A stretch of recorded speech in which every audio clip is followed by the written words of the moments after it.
This presentation looks at the value of estate papers as a source of information for researchers. It is aimed at first-year local history students at the University of Limerick. On the 30th of June 1922, a massive explosion destroyed the Four Courts building, which 3 months earlier had been taken over by the Irish Republican Army during the Irish Civil War. A most unfortunate victim of this explosion was the Public Record Office of Ireland, which had been located within the Gandon-designed complex and used as an ammunition store by the IRA. On that fateful day, men who believed they were making history destroyed 1,000 years of it, scattering its ashes over the streets of Dublin City. Ever since that day, Irish historians have found it hard to swallow Churchill's view of the tragedy. Better a state without archives than archives without a state. The blanket loss of wills, census returns, and parish records has left a gap which at first glance appears insurmountable. Yet, with a little bit of patience and lateral thinking, a considerable amount of information thought of as lost can be retrieved. One of the richest sources is to be found in most archival repositories in the form of estate papers of landowning families. The words estate and landlord frequently conjure up images of cruelty and oppression, particularly so in Ireland, where the tithe wars of the 1830s, the famine of the 1840s, and the protracted land wars of the late 19th and early 20th century remain strongly embedded in the national psyche.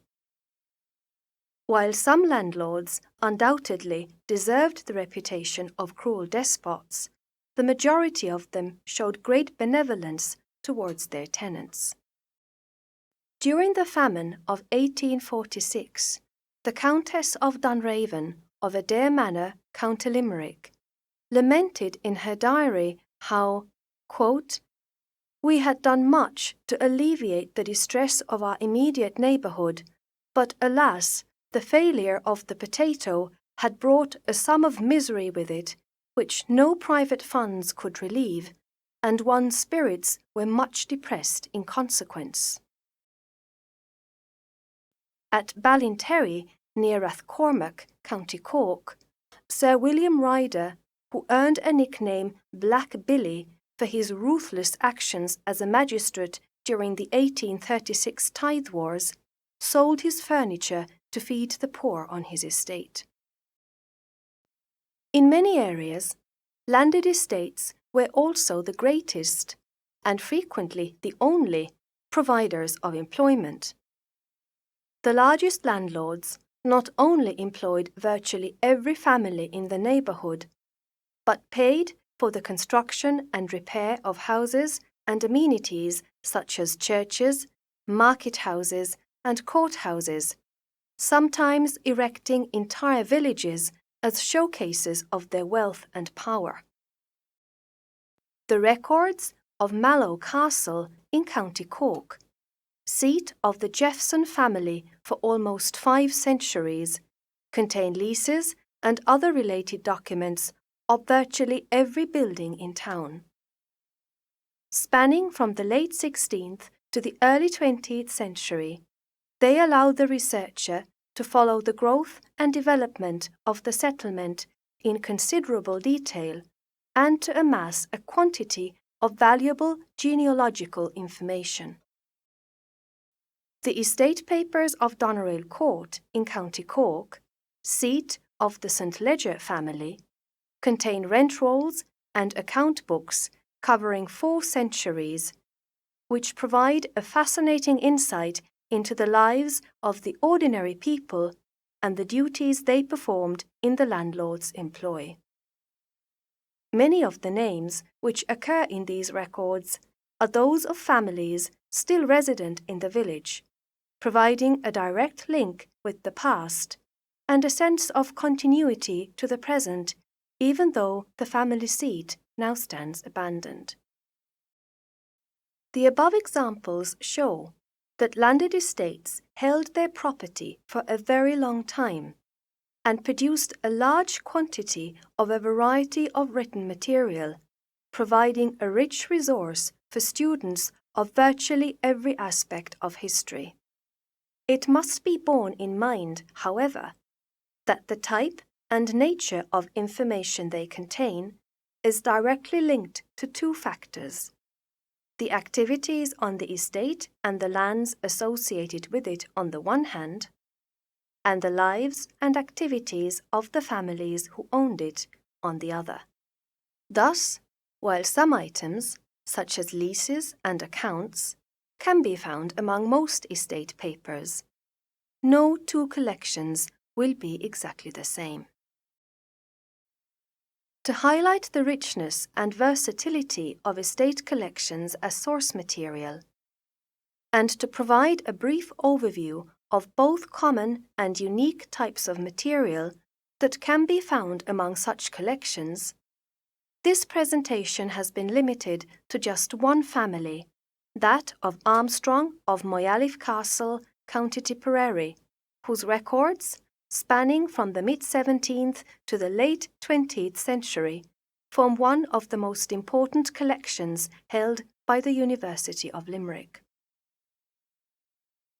The progenitor of the Irish branch of this family was Sir Thomas Armstrong of Cumberland, who was appointed Quartermaster General of the Horse in Ireland and knighted by the Earl of Ormond in 1643. His younger son, Sir William, settled at Farney Castle in County Tipperary in 1670. Sir William's elder son, John, became the ancestor of the Heaton Armstrong branch of the family, who lived at Farney for over 200 years, while the younger son, Thomas, established himself at the neighbouring Moyalif Castle, which was to remain in the family hands until 1995. Through marriage, the family also succeeded to substantial properties well outside the county borders, including Chaffpool in County Sligo and Ballinacor in County Wicklow. The Armstrong Papers map out the history of these three estates and the generations who occupied them from the 1670s to the 1990s. The contents of the Armstrong Papers reflect the two categories into which items contained in estate collections can generally be divided: the administrative records of the estate and the personal records of the landowning family.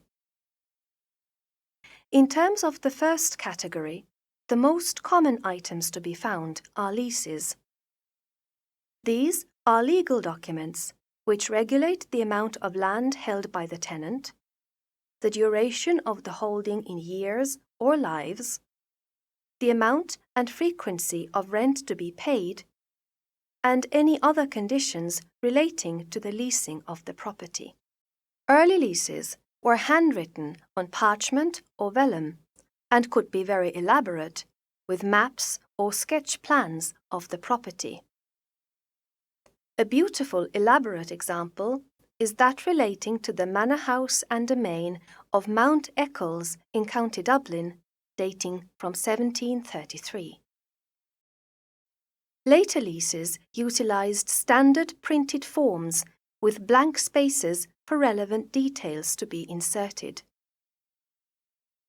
Leases provide valuable information not only on the extent and nature of the estate itself, but the ownership of individual holdings, the value of land, and activities such as hunting, fishing, mining, quarrying, and building. In larger collections, leases can also provide genealogical information, where they are renewed decade after decade to members of the same family. Another common document to be found in estate collections are rentals and other types of accounts. These could be entered into bound ledgers or individual weekly or monthly balance sheets. Rentals record the amount of the rent owed or paid by the tenants on the estate, and may include details such as the terms under which land was held, or comments relating to the tenants and the state of their holdings. Labourers' accounts were used to record building, farming, and other activities on the estate. They usually outline the activities of 1 week on a single page, listing the name of each worker, the days they had worked, and their daily rate of pay. In the best ledgers, the nature of work is also recorded in brief comments such as girls picking potatoes, horse work, or mowers cutting the church field. The Armstrong Papers also contain ledgers of farm, cattle, stock, and household accounts, general summaries of profit and loss, and accounts of money paid for services or wages paid to herdsmen, wood rangers, stewards, cooks, housekeepers, and other servants. Accounts like these are helpful in mapping out fluctuations in the financial state of the estate and in identifying local families and their livelihoods. They are sometimes combined with maps or surveys, which can contain detailed information on land usage down to names and sizes of individual fields. They can also illuminate the difficulties tenants faced in times of hardship and actions taken or not taken by the landowner to alleviate them. The Armstrong Papers include several accounts of Indian meal delivered to tenants on the family's Sligo estate during the famine, and extensive calculations relating to rent reductions and attempts to reduce rent arrears on the estate during the land wars of the late 19th century. Formal estate correspondence between a landlord and his agent can provide insights into problems of estate management and the economic and social conditions of the estate and its general neighbourhood. Letters from John Armstrong's agent, Andrew Motherwell, who was in charge of the family's Sligo and Mayo estates in the early 1800s, show him to have been in constant trouble with Armstrong's tenants. Later letters reveal that the fault may not have lain entirely with the tenants, as Motherwell had to defend himself against Armstrong's decision to employ another agent owing to Motherwell's inattention to his duties. An interesting feature of the Armstrong Papers is the considerable amount of direct correspondence between the tenants and the head of the family, which speaks of a close and trusting relationship between the two groups. Most of these letters are petitions of some kind, such as that made by Timothy Loughnane to contend with Mrs. Perry, who, quote, had deprived him of the passage of his cattle to and from the mountain, and preventing him from drawing manure to the interior path of his farm. Or that from a frustrated former tenant, John Curlis, who, writing from San Francisco, encloses a half-year's rent and asks for permission to take the family holding out of his mother's grasp, as she, quote, is so misfortunate, giving her money to her neighbour and relatives and leaving us in misery for nearly a quarter of a century. An important subgroup of estate management records is that dealing with building activities. In larger collections, this can encompass not only the landowner's private property, but those of his tenants and neighbours, and even neighbouring settlements. For example, The Armstrong Papers contain 18th century bills and estimates for repairs done to the parish church of Donahill in County Tipperary, and similar 19th century material for building work at the teacher's dwelling at Achonry Schoolhouse in County Sligo. Most items, however, relate to repairs and other improvements carried out to Moyalif Castle and tenants' dwellings in the 1860s and 1870s. A particularly attractive item is a letter from an unidentified architect enclosing a sketch for an overmantel for the approval of Milady. Bills and receipts are among the most useful and versatile types of source material commonly found in estate collections. On a personal level, they provide information on the landowning family's standard and quality of living, their diet and clothing, and, to a degree, their education, pastimes, and private interests. The receipts in the Armstrong collection reveal that the children of the family received tuition in music, drawing, and Latin grammar, that the adults were subscribers to the Farming Society and members of the fashionable Kildare Street Club in Dublin. That they enjoyed a high standard of living is evident from receipts such as those issued for uniforms made for butler, groom, and coachman, and for luxury items such as wine, fine silks, and fancy chariot rugs. Receipts issued for taxes provide a few surprises. Instead of VAT, stamp duty, and motor tax, our 18th century predecessors had to grapple with duty on fire hearths, carriages, male servants, and window lights.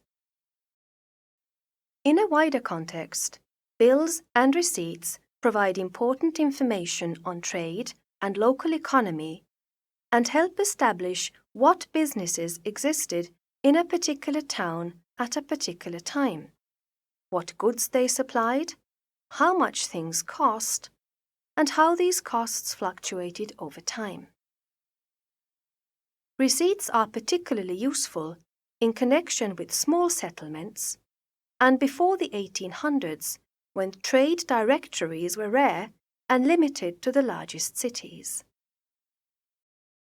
Lastly, the appearance of receipts can be revealing. They can vary from a few lines handwritten on a plain piece of paper to elaborate affairs with printed letterheads, often with an illustration of the type or origin of goods supplied, or even of the shop itself.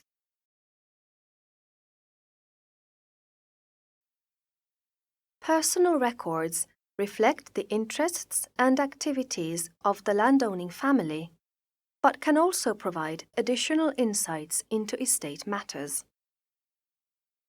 An excellent example of this is the large volume of legal material to be found among the Armstrong Papers, most of which relate to William Armstrong, who died unmarried and intestate in 1768. Described by his younger brother John as a man who seldom refused a request, William entered into a number of ill-advised bonds and low-rate leases, and, perhaps his worst mistake, trusted his financial affairs in the hands of his brother-in-law, James, who, in an almost Dickensian fashion, bore the surname Dexter and lived on Fleece Street.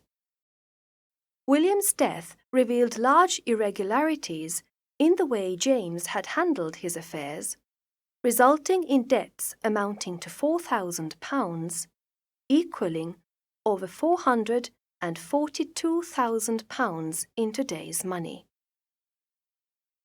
Burdened with such responsibilities, William's brother and successor, the Reverend John Armstrong, determined to clear the debts by becoming involved in a number of complicated legal cases, some of which continued for 2 generations after his own death.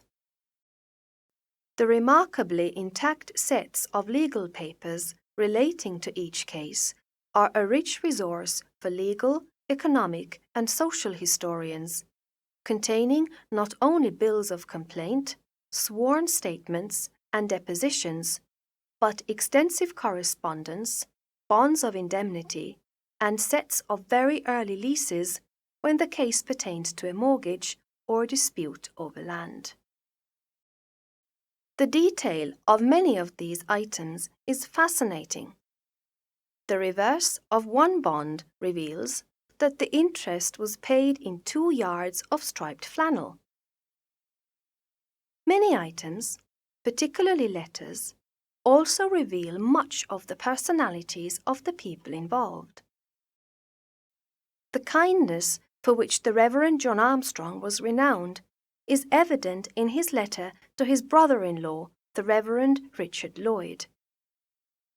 Having outlined the difficulties caused by James Dexter, John confesses that, quote, "Were I able to pay the balance demanded, I would much sooner do it than enter into a litigation in which such things must appear against him.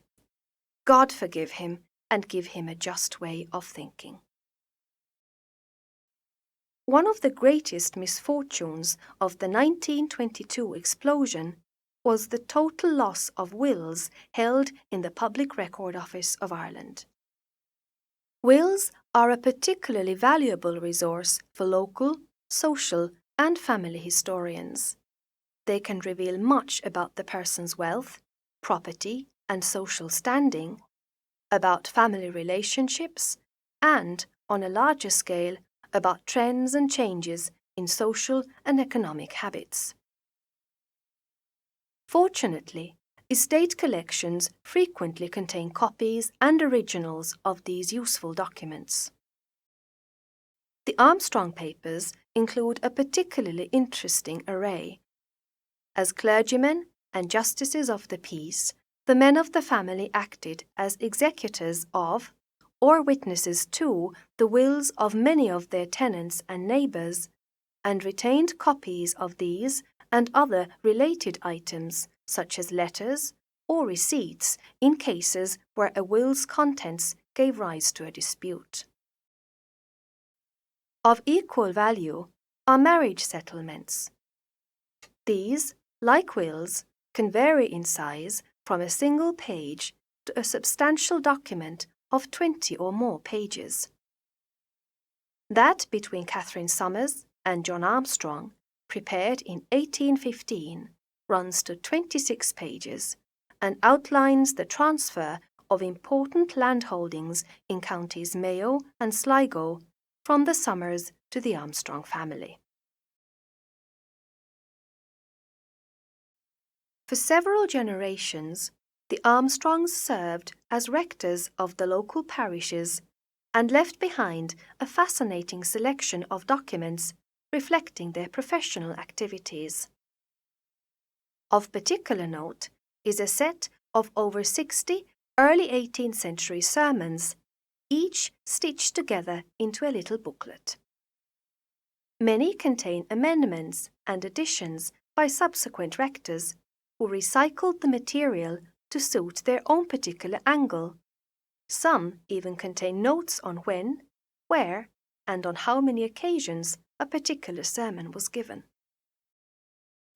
Another rare and valuable resource in the Armstrong papers are a set of letters and accounts relating to tithes, providing a unique insight into the state of parish affairs in Moyalef in the pre-famine years. To put very simply, tithes were a type of tax to be paid for the support of the Church of Ireland clergy. The practice was violently resented by the country's mainly Catholic population and led to an organised campaign of resistance in the 1830s known as the Tithe Wars. That feelings ran high during this period is evident from an anonymous death threat to the vestrymen warning them to prepare your coffins. Feelings also ran high among the clergy. The vestry minutes reveal a heated dispute with a local rector whose demand of £500 in compensation for his loss of tithes was considered unreasonable. The counteroffer of £350 by the vestry caused the rector to storm out of the meeting in a purple rage. Apart from clergymen, the Armstrongs produced several fine military men, including William Morris Armstrong, known to his family and friends as Pat. Having joined the 10th Royal Hussars, he fought in the First World War and won a military cross for his bravery. His wartime letters and diaries provide a unique and personal account of the events of the war as they unfolded. In addition, the several hundred trench diagrams, reports, and photographs provide a visual background to dramatic turning points such as the Battle of Gallipoli. Pat's own life ended at Arras, France, in May 1917, when he was shot by a sniper while inspecting his troops in the trenches. The eyewitness account of his death, written to Pat's mother by Private John Hurley, is a somber reminder of the high price many families paid for peace. However, war could also have its lighter side. During the Second World War, Mrs. Rosalie Armstrong received the following frustrated letter from the Chief Postal Censor of the Postal and Telegraph Censorship Department. Dear Madam, great difficulty is being experienced by this department in reading your writing, and as a result, there is always a risk of your correspondence being subject to a certain amount of delay. I should be grateful if, in future, you will do your best to write as clearly as possible, for your own sake as much as for mine. Any historian who has attempted to tackle Mrs. Armstrong's vast and unquestionably indecipherable correspondence will, I am sure, wholeheartedly agree with this sentiment. Mrs. Armstrong was only one of the many prolific letter writers of the family. The several thousand items of correspondence are a virtual goldmine for social and family historians, and include letters from such notable persons as Field Marshal Earl Haig, General Sir Henry Beauvoir de Lisle, and the Olympic-winning polo player Patterson Nichols. As you may have observed, perhaps the greatest strength of the Armstrong Papers lie in its series of some 10,000 photographs extending from the 1860s to the 1980s and providing a visual dimension to the family's history. They range from charming family portraits and snapshots of important events such as weddings to the physical setting of Moyalif Castle and daily life on the estate. The family's interest in field sports and racing is also lavishly recorded and extends to portraits of many fine horses bred on the estate. Every estate collection has its miscellaneous items which defy any order the archivist may attempt to impose, and the Armstrong Papers are no exception. Among its ephemera is a manuscript poem on a folio sheet entitled On the Bill of Conformity. Research has revealed it to be attributed to the satirist Henry Hall, who died in 1707, and to be one of only 16 known copies in the world. This brief presentation has hopefully provided enough information on what you can expect to find among estate collections and to convince you of their value to historical research. A few basic skills are required when embarking upon such work.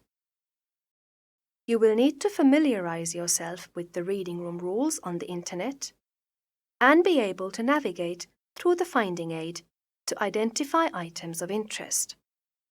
You should have a clear idea of what type of information you are looking for, yet keep an open mind. Estate papers were not written with modern researchers in view, and a bit of creative thinking is required to establish where particular information may be found. For example, the Armstrong papers, at first glance, contain little material relating to the Irish Civil War, but a perusal through letters written at the time could yield valuable information. Finally, as we have seen, the ability to interpret handwriting is a skill well worth developing. To finish off, I would like to share with you what is perhaps my favorite item: a tiny diary made by a child and embossed F.A. for Francis Armstrong on the cover. Inside, after 7 brief diary entries, is a narrative of the famous and very sinister ghost story involving Lady Beresford and the Earl of Tyrone. How does the story go? To find out, you must make an appointment with us and read it yourself.